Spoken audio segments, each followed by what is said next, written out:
اعوذ باللہ السمیع العلیم من الشیطان اللعین الرجیم بسم اللہ الرحمن الرحیم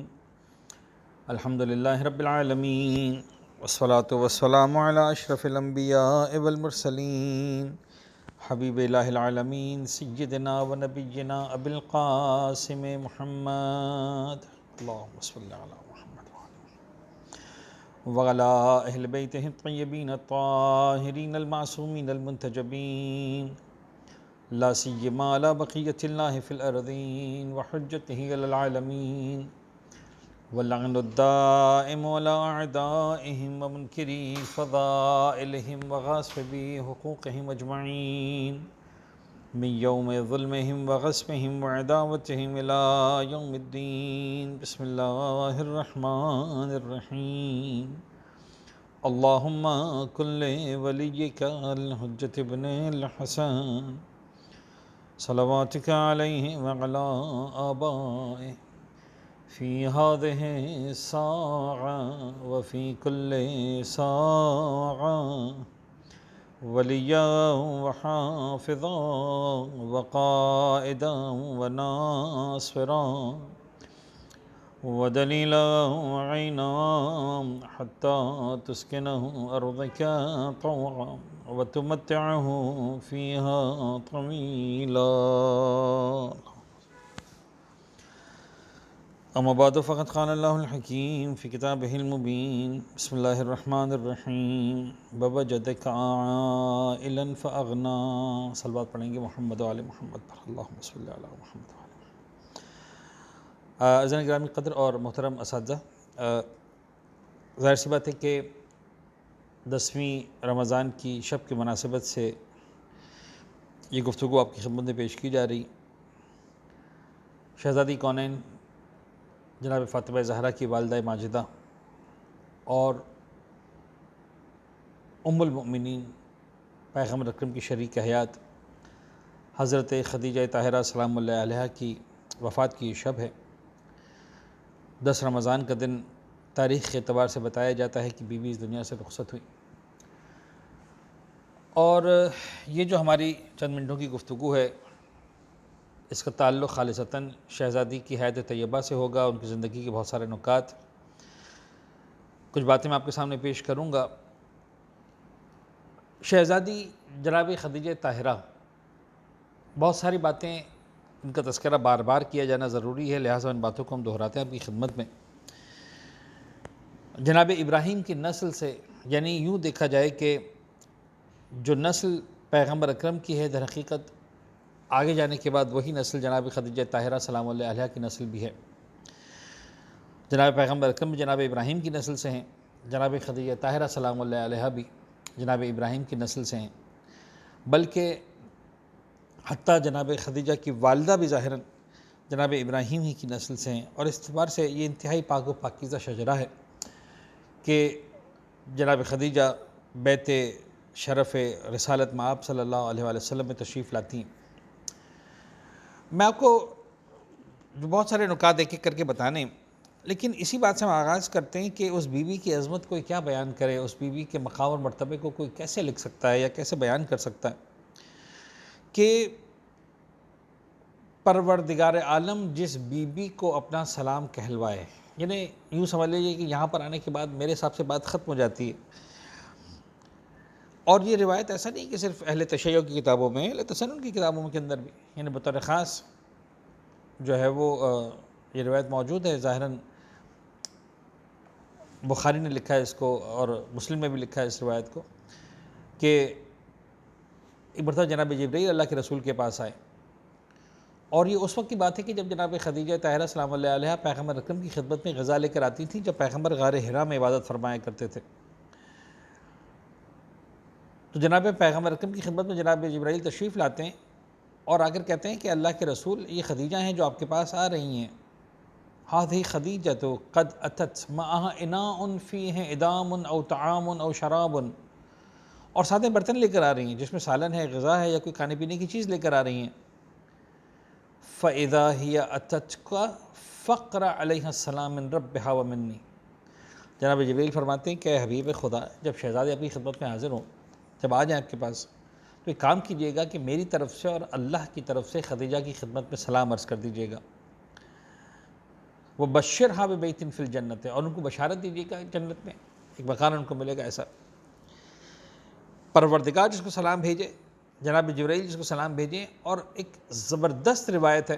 کہ جس کو علامہ مجلسی نے بھی لکھا ہے اپنے بہار کے اندر، اور تفسیر عیاشی میں بھی اس روایت کو محمد بن مسعود نے لکھا ہے کہ جب پیغمبر اکرم جبرائیل سے معراج کی بلندیوں سے واپس تشریف لا رہے تھے تو اس وقت ایک عجیب جملہ ہے، یہ پیغمبر کی معراج ہے کہ اس بلندیوں پر جاتے ہیں، اور جناب جبرائیل نہ جانے پیغمبر کے ساتھ کس کس مقام پر جاتے ہیں اور وہ کون سی منزل آتی ہے جب کہتے ہیں کہ یا رسول اللہ بس ختم، اب اگر ایک قدم بھی آگے بڑھوں گا تو میرے بالوں پر جائیں گے سدرۃ المنتہا کی منزل، قاب قوسین او ادنیٰ کی منزل. واپس پلٹ کر پیغمبر اکرم آ رہے ہیں اس عظیم سفر کے بعد. اب پیغمبر اس بلندی پر جا کر آتے ہیں اور اب جناب جبرائیل سے ایک سوال کرتے ہیں سارے آسمانوں سے بلندی کے بعد واپس آنے کے بعد کہ جبرائیل اب میں جا رہا ہوں زمین پر، تمہیں کچھ کام ہے مجھ سے؟ یا جبرائیل حل لک من حاجت قال حاجتی. تو اب سفر معراج سے واپسی پہ جناب جبرائیل پیغمبر کی خدمت میں عرض کرتے ہیں کہ اے حبیب خدا، میری حاجت ہے ان تقرأ علی خدیجۃ من اللہ و من السلام، کہ حبیب خدا جب آپ جائیں جناب خدیجہ کے پاس تو میری طرف سے اور رب العزت کی طرف سے جناب خدیجہ کی خدمت میں سلام عرض کر دیں. اب دیکھیے کہ پروردگار، پیغمبر اکرم، پنجتن پاک، ان کی نگاہوں میں پیغمبر اکرم جناب خدیجہ کا کیا مقام تھا. میں نے مطالعات کے بعد یہ جو کچھ خلاصہ جمع کیا ہے اس میں سے کچھ باتیں آپ کے سامنے پیش کر رہا ہوں. خود پروردگار عالم جناب خدیجہ کی بنیاد پر جناب خدیجہ کا نام لے کر ملائکہ کے سامنے فخر و مباحت کرتا ہے، یعنی نگاہ پروردگار میں کیا مقام ہے. یہ کہاں سے بات ہمارے سامنے آتی ہے؟ علامہ ہلی نے اور جو روایت لکھی ہے اور اس کے بعد اس روایت کو کئی سارے مقامات پر کوٹ کیا گیا ہے، عطا میرے خیال میں علامہ مجلسی نے بھی لکھا ہے اور شیخ عباس قمی نے بھی، کہ جب جناب زہرا کی ولادت کے واقعات لکھے جاتے ہیں تفصیل کے ساتھ تو وہاں پر لکھا جاتا ہے کہ 40 دن تک اللہ کے رسول نے جناب خدیجہ سے دوری اختیار کی. حکم دیا گیا کہ اے حبیب خدا آپ نے 40 دن تک جناب خدیجہ طاہرہ سلام اللہ علیہ سے دور رہنا ہے. تو اس وقت پیغمبر اکرم جب گئے ہیں دور اور اس وقت جناب خدیجہ کے پاس نہیں تھے تو جناب یاسر کو اپنے پاس بلایا ہے کہ یاسر جاؤ جا کر خدیجہ تک یہ پیغام پہنچا دینا. کیا پیغام پہنچانا؟ یہ خود ایک بتاتا ہے کہ جناب پیغمبر اور جناب خدیجہ کے درمیان کس طرح کے الفت اور محبت کے تعلقات ہیں کہ جناب پیغمبر اکرم گویا برداشت نہیں کر سکتے کہ جناب زہرا کو، جناب خدیجہ کو ذرا سا بھی تکلیف ہو اس حوالے سے. لہٰذا پیغام پہنچاتے یا خدیجہ لا تظنی ان انقطاعی عنک حجرتاً ولا، یہ مت سمجھنا کہ میں آپ سے دور ہو گیا ہوں تو اس بات کی علامت پر ہے کہ خدایا نہ خواستہ مجھے کوئی غصہ آ گیا یا میں دور ہو گیا ہوں آپ سے، بلکہ عمار جا کر خدیجہ کو بتاؤ کہ یہ دوری اس لیے ہے اے خدیجہ کہ مجھے خداوند نے ایسا کرنے کا حکم دیا ہے اور میں خداوند متعال کے حکم کی تعمیل میں ایسا کر رہا ہوں. لہٰذا آپ کے ذہن میں خیر اور نیکی کے علاوہ کوئی دوسرا گمان نہیں آنا چاہیے. اور یہاں پر دلاسا دینے کے لیے پیغمبر ایک جملہ استعمال کرتے ہیں، یہ ہے جو میں عرض کر رہا ہوں کہ پروردگار عالم جس بیوی پر فخر کرتا ہے. فَإِنَّ اللَّهَ عَزَّ وَجَلَّ يُبَاهِي بِكَ كَرَامَ مَلَائِكَتِهِ كُلَّ يَوْمٍ مِرَارًا، اس لیے کہ خداوند ہر روز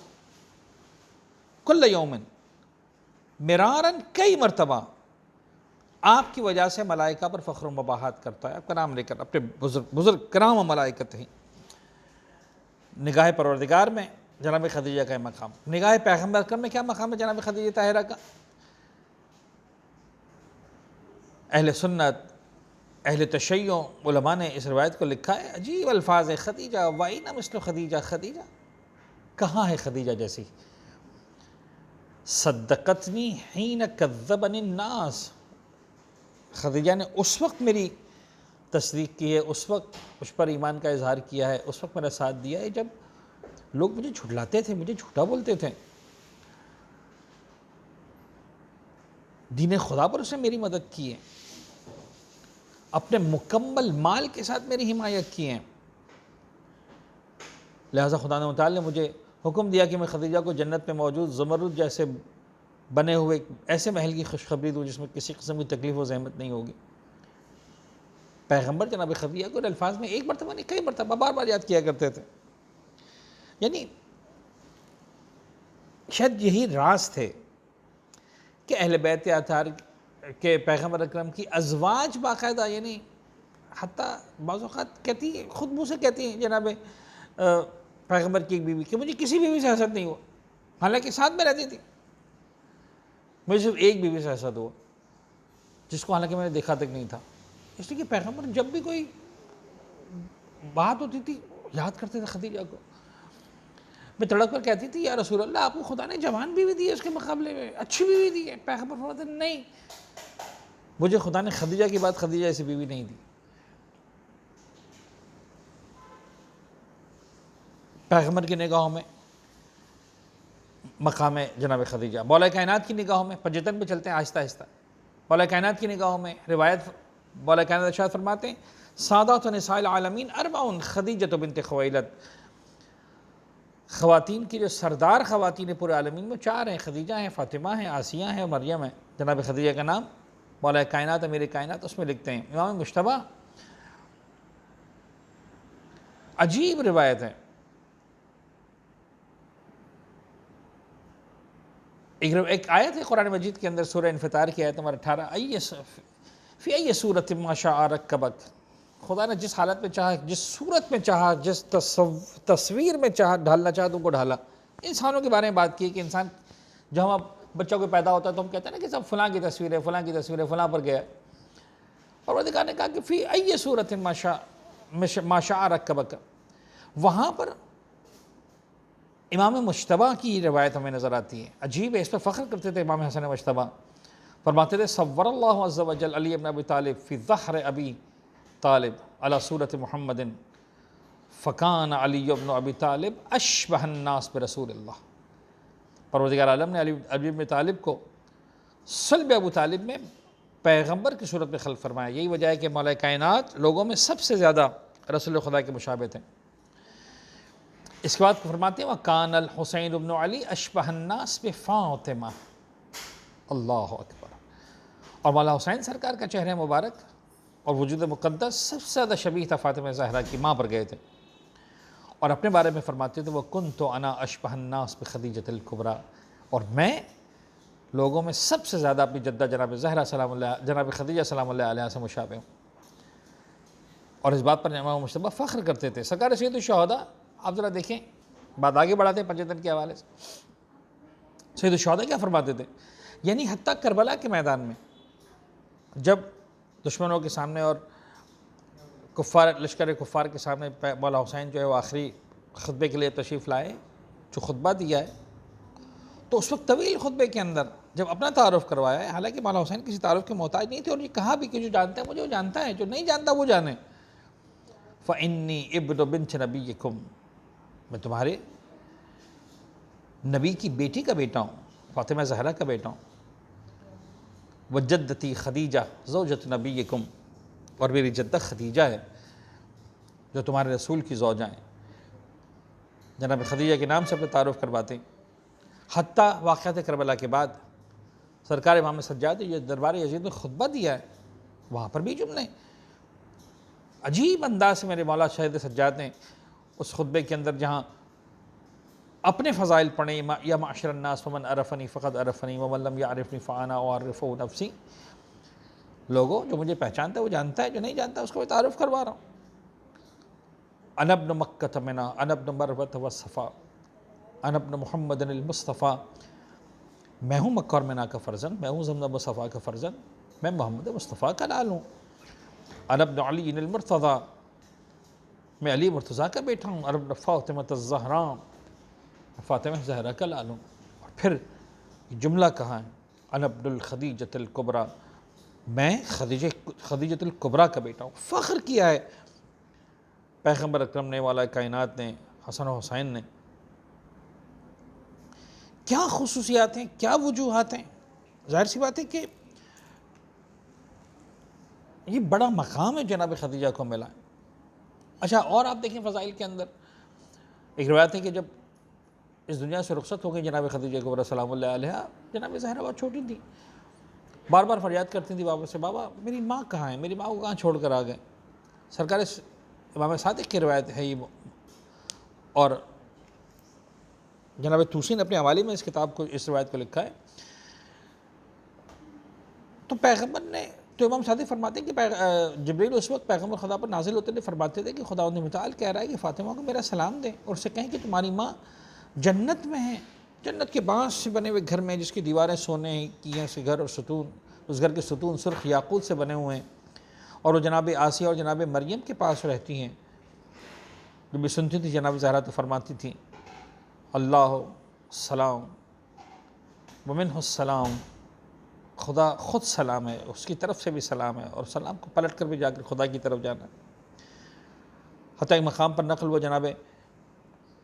شہزادی کونین کے بارے میں کہ جناب خدیجہ قیامت والے دن پنجتن کے ساتھ مل کر شیعوں کی شفاعت فرمائیں گی، یعنی وہ مقام جہاں پر درمیان میں کھڑے ہوں گے اہل بیت اطہار، وہاں جناب اہل بیت اطہار کے ساتھ جناب خدیجہ کا وجود مقدس موجود ہے، اہل بیت اطہار کے ماننے والوں کی شفاعت کروانا۔ ایک مقام پر جو ہے وہ روایت کے اندر آیا کہ 4 خواتین ہیں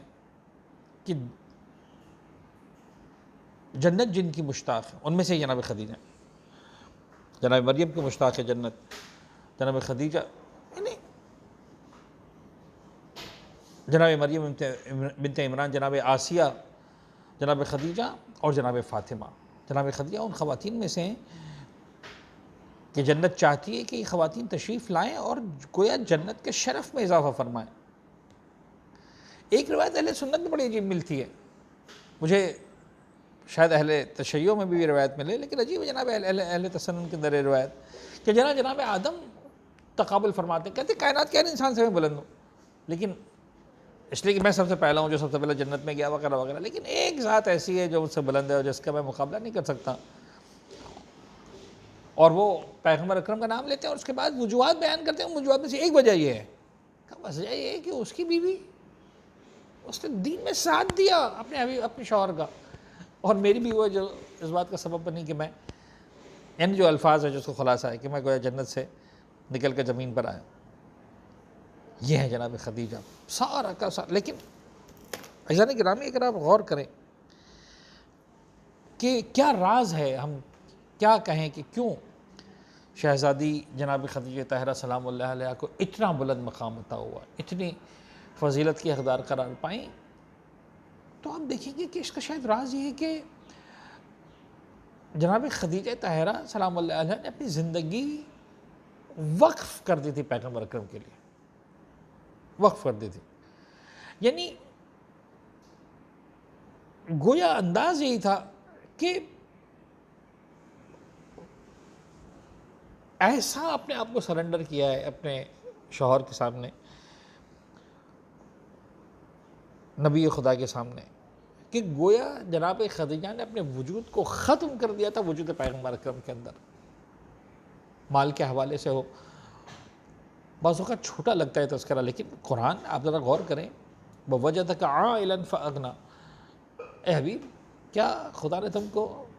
نہیں دیکھا کہ تم ظاہری اعتبار سے غربت کی زندگی گزار رہے تھے؟ بڑے عجیب انداز سے اس کی تفاسیر کی گئی ہے، لیکن یہ جملہ ہے ائمہ طاہرین کا تفاسیر کے اندر، فَأَغْنَىٰ، مال خدیجہ کے ذریعے آپ کو ساری دنیا کے ظاہری مال سے بے نیاز کر دیا۔ کتنا مال دیا، بچایا کیا جناب خدیجہ نے اپنے لیے؟ سارا کا سارا مال راہ اسلام میں، راہ پیغمبر اکرم میں، روایتوں کے اندر ملتا ہے کہ جب مولا پیغمبر اکرم تشریف لائے گھر کے اندر اور اداس ہیں، پریشان مکہ میں قحط آیا ہوا ہے، اسلام تو بہت بات کی بات ہے، اسے برداشت نہیں ہو رہا کہ اہل مکہ تکلیف کے اندر ہے، پریشانی کے اندر ہے، غربت کے اندر ہے۔ جناب خدیجہ اپنے غلام سے کہتی جاؤ سارا سامان لے کر آؤ، سونے کے سکے لے کر آؤ، چاندی کے سکے لے کر آؤ، ڈھیر لگا، اتنا ڈھیر بڑھ گیا کہ ادھر بیٹھے ہوئے افراد ادھر بیٹھے والے کو نہیں دیکھ پا رہے تھے۔ جناب خدیجہ نے پھر مکے کے سرداروں کو بلایا، کہا سب بلاؤ سارے سرداروں کو، اور جب سارے سردار آئے تو ان سرداروں سے کہا دیکھو گواہ رہنا، آج سے اس مال کی مالکن میں نہیں ہوں، آج سے اس مال کے مالک یہ ہیں، میں اپنی مرضی اور اختیار سے جناب اپنی مرتبت کو سارے کے سارے مال کا مالک بنا رہی ہوں۔ یہ ہے انداز، یہ انداز قربانی، یعنی ملیکۃ العرب طاہرہ پتہ نہیں کیا کیا القاب تھے شہزادی کے، جس انداز سے تجارت فرماتی تھیں، سردار تھیں پورے مکہ کی، تاجروں کی سردار تھیں، ان سے بڑا تاجر کوئی نہیں گزرا، ایک عزت اور مقام اور شرف تھا۔ بڑے بڑے سردار جناب خدیجہ کے پاس آتے، رشتہ لے کر آتے، کسی طرح چاہتے کہ جناب خدیجہ سے جو ہے ان کا تعلق جڑ جائے۔ جناب خدیجہ انکار فرماتی ہیں، اور اگر کی شادی تو کس سے کی؟ یتیم عبداللہ سے، یا وہ لفظ استعمال کروں جو اس وقت چلتا تھا، یتیم ابو طالب سے۔ وَوَجَدَكَ عَائِلًا فَأَغْنَىٰ، پیغمبر اکرم کی زندگی میں آنے کے بعد خدیجہ طاہرہ نے اپنا سب کچھ، یعنی سب سے بڑی بات جس کو بہت ہی محتاط الفاظ میں بیان کرنے کی ضرورت ہے، اول من صدقت برسول اللہ، اول من آمنت، سب سے پہلے وہ خاتون ہیں جنہوں نے اپنے ایمان کا اظہار کیا، سب سے پہلے وہ خاتون جنہوں نے پیغمبر اکرم کی تصدیق کی، جنہیں مردوں میں پھر بھی یہ بحث ملتی ہے کہ کون پہلے کون بعد میں، خواتین کے اندر گنجائش نہیں ہے کہ کوئی ضد کرے اور کہے کہ ہاں خدیجہ سے پہلے کوئی تھا جس نے پیغمبر اکرم پر اپنے ایمان کا اظہار کیا، خدیجہ سے پہلے کوئی تھا جس نے جو ہے پیغمبر کی تصدیق کی، زندگی بھر پیغمبر یاد کرتے رہے، اپنا وجود لگا دیا۔ یعنی آپ ذرا غور کریں کہ میں اگر آج کل کی زندگی کے اعتبار سے کمپیریزن کروں تو مجھے ایسا لگتا ہے کہ جناب خدیجہ کو سامان اور غذا پہنچانی تھی غار حرا میں، جو لوگ گئے ہیں مکہ وہ سمجھیں گے اس باتوں کو، ضرورت نہیں تھی کہ جناب خدیجہ خود تشریف لے کر جائیں، اور ابھی ظاہری اعتبار سے ثروت و دولت ختم نہیں ہوئی ہے، بتاشا مال کی مالک ہیں، جناب خدیجہ کسی غلام کو بھیج دیں، اونٹ پر سوار کر کے جاؤ، جا کے سامان دے کر آ جاؤ، لیکن یہ ہے کنیز خدا، یہ ہے خدیجہ طاہرہ، خود میں نفس نفیس چل کر آتی ہیں۔ مجھے نہیں پتا اس دور کے اعتبار سے جناب خدیجہ کتنی مشقت سے گزرتی ہوں گی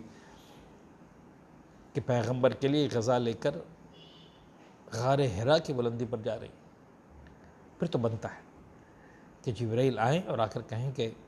اے حبیب خدا آ رہی ہے خدیجہ، وہ کنیز خدا، فخر کرتا ہے پروردگار عالم، جب آئے تو میری طرف سے خدا کی طرف سے سلام دیجیے گا جناب خدیجہ کو۔ اور مجھے ایسا لگتا ہے کہ جب جناب خدیجہ کو اللہ کے رسول کہتے ہوں گے، فرماتے ہوں گے کہ اے خدیجہ خدا نے تمہیں سلام بھیجا ہے، تم آ جائیو، جناب خدیجہ کی ساری تھکن اتر جاتی ہوگی، ساری تکلیف مٹ جاتی ہوگی۔ لیکن یہ اور بات ہے کہ ایک وقت ایسا آیا جناب خدیجہ کی زندگی میں، پیغمبر کی زندگی میں، یعنی جو مکہ مکرمہ کے جو آخری کچھ سال ہیں جو انتہائی تکلیف کے عالم میں شیب ابی طالب میں گزارے،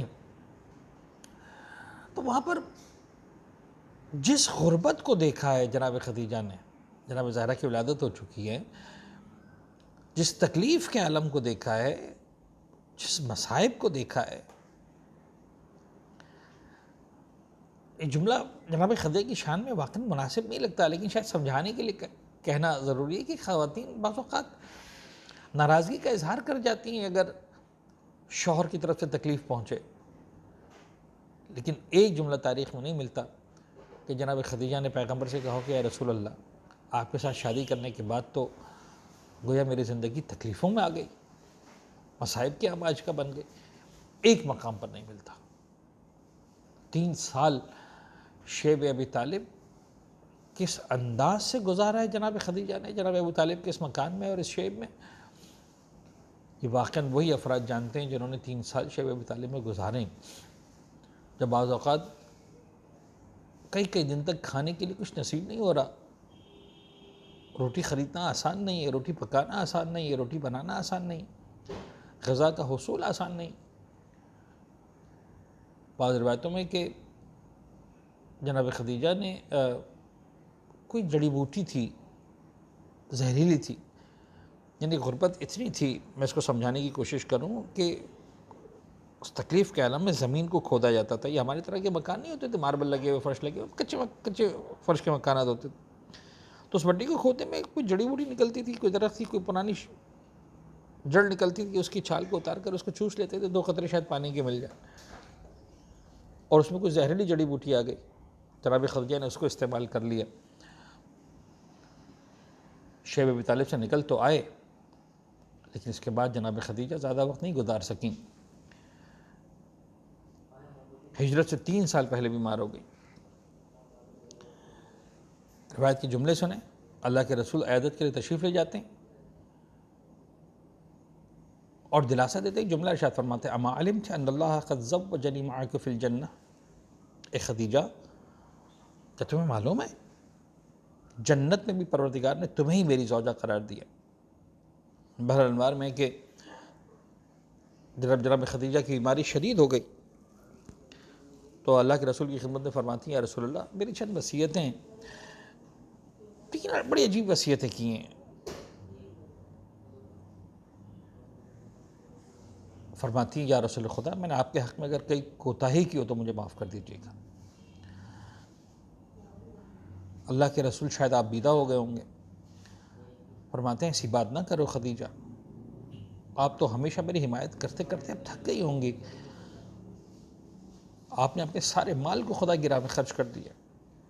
جناب خدیجہ فرماتی یا رسول خدا میری دوسری وصیت یہ ہے میری بیٹی فاطمہ زہرا کا خیال رکھیے گا. عجیب جملے لکھیں بحر الانوار کے حوالے سے اس روایت کے اندر. اپنے ہاتھ سے جناب زہرا کی طرف اشارہ کیا. فرماتی ہیں اس لیے کہ میرے بعد یہ یتیم ہو جائے گی، ایسا نہ ہو قریش کی عورتیں اس کو اذیت دیں، ایسا نہ ہو کوئی اس کے چہرے پر تماچے مارے. پھر ایک عجیب جملہ ہے، مجھے تیسری وصیت کرتے ہوئے آپ سے شرم آتی ہے، یہ وصیت میں فاطمہ سے کہوں گی، وہ آپ سے بیان کرے گی. پھر فاطمہ بیٹی کو اپنے پاس بلا کر سر پہ ہاتھ رکھا ہوگا. کہا میری بیٹی اپنے بابا رسول اللہ خدا نے کہنا میری ماں نے کہا ہے کہ مجھے قبر سے ڈر لگتا ہے، آپ سے بس یہ چاہتی ہوں کہ مجھے اپنے اس لباس کے ساتھ کفن دینا کہ جو وحی کے نازل ہوتے وقت آپ کے بدن پر تھا. جناب خدیجہ نے وہی لباس خدیجہ کے لیے بھیج دیا جس سے وہ بہت خوش ہوئی.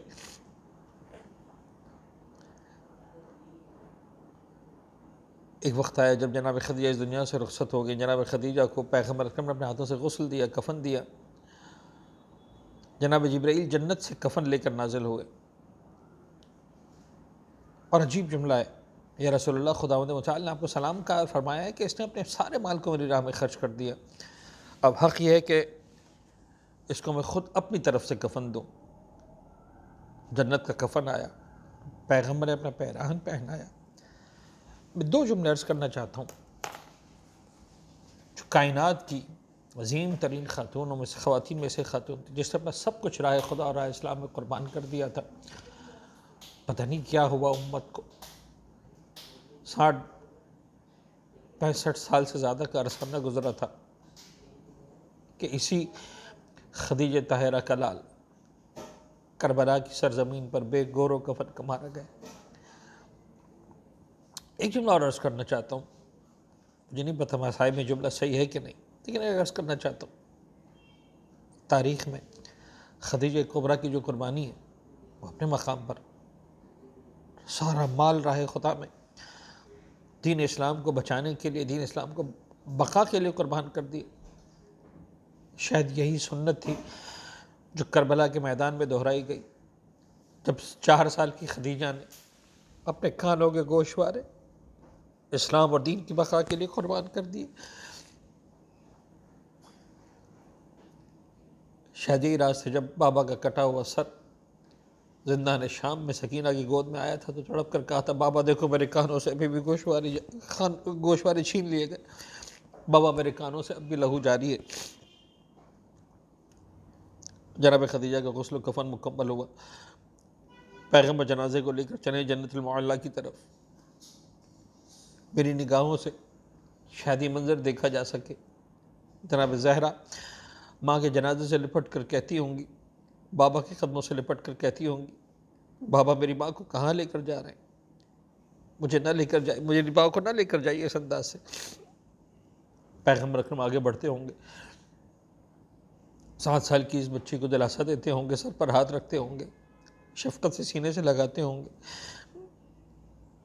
یہ مدینہ منورہ میں 7 سال کی فاطمہ کا مقدر، وہ کربلا کے میدان میں 4 سال کی سکینہ کا مقدر. الا لعنۃ اللہ علی القوم الظالمین وسيعلم الذین ظلموا آل محمد ای منقلب ینقلبون. ہمارے اس قلیل توسل کو اپنی بارگاہ میں قبول فرما. غم محمد و آل محمد کے سوا کوئی غم ہماری زندگی میں شامل نہ فرما. ہمارے ناسوں کو رمالۃ الزہرا سلام اللہ علیہ میں جگہ عنایت فرما. معبود محمد و آل محمد کے طفیل ہماری خواتین کو بطور خاص شہزادی کونین جناب فاطمہ زہرا اور ان کی مادر گرامی جناب خدیجۃ الکبریٰ سلام اللہ علیہ کی سیرت کو اپنانے کی، اس پر عمل پیرا ہونے کی توفیق عنایت فرما۔ ان کے واسطے سے ہماری بیٹیوں بہنوں کے پردوں کو سلامت رکھ، ان کی زندگی میں حیا کو مکمل طور پر حیا کو نبھانے کی توفیق عنایت فرما۔ پالنے والے محمد و آل محمد کا واسطہ ہم سب کے رزق حلال و طیب میں جناب خدیجہ کے صدقے میں برکت و وسعت عنایت فرما۔ معبود محمد و آل محمد کا واسطہ جو مقروض ہیں ان کے قرضوں کو غیب سے ادا فرما، بیماروں کو شفائے کامل و عاجل عنایت فرما، بالخصوص اس کووڈ-19 کی بیماری سے پورے عالم اسلام اور عالم انسانیت کو نجات عنایت فرما۔ قلب ناظرین امام زمانہ کو ہم سے راضی و خوشنود فرما، ہمارے ان گنہگاروں کو کمالہ کے دیدار سے منور فرما، اپنی آخری حجت امام اسرف الزماں کے ظہور میں تعجیل فرما۔